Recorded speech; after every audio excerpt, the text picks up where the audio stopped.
Is it possible to drift with the ship? Oficira koji vozi brod, pitala sam vaša pitanja. Part 2. Any thoughts on Titanic? The thing is, the ships are now much better built. Yeah. Even if we would have a crack or some holes on the side in different compartments, the ship is divided in the length and in the width. We have watertight doors downstairs. We can shut them off.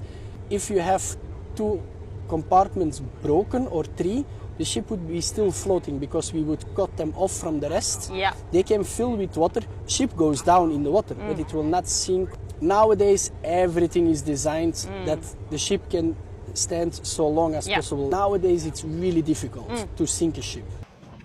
Has there ever been a crash of 2 ships? You have almost every year collisions. Oh wow. Big ships like this? No, not that like this, because this would be big news. I know. But I mean smaller ships, they collide sometimes. So depending what kind of cargo they are having. A couple of years ago, there was an oil tanker and a ferry, and they collided in the Mediterranean. And this was big news because the ferry really, I would say, almost split the tanker in 2. Wow. So you had a big oil disaster. And these things are coming down in the news.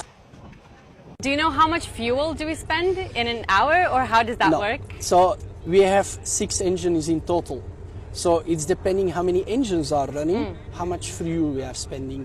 And I'm not an engineer, so that's more a question for the engine room. How much every engine on its own is spending. It's all, of course, a lot. Yeah. Because these are not engines like in the car, but they are much bigger. Yeah. But yeah, we have a few tons on board, so we are always safe. We're good. Yeah. Is it possible to drift with the ship? In drifting like a car, like turning donuts.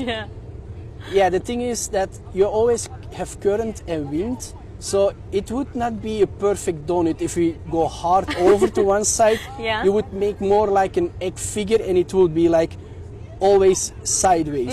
So it's not really drifting. But why would you do that? When the ship is built, they are doing certain tests, like a turning circle, because we want to know how big the turning circle is. For like emergencies, if we have a man overboard, we need to turn the ship. So then we need to know like which speed we are doing, how long it's gonna take till we are turned completely. But it's not really like for a donut. It's not like drifting or whatever. It's not like with a car. Thank you so much, Tom. You're welcome. Hopefully you made my followers' day.